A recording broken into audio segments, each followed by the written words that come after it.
Okay,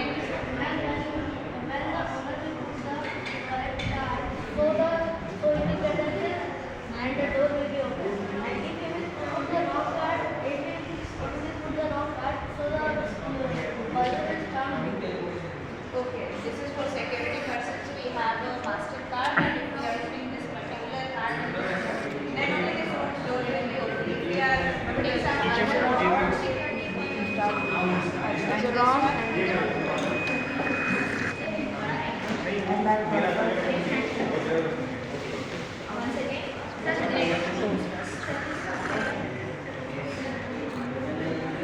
Okay.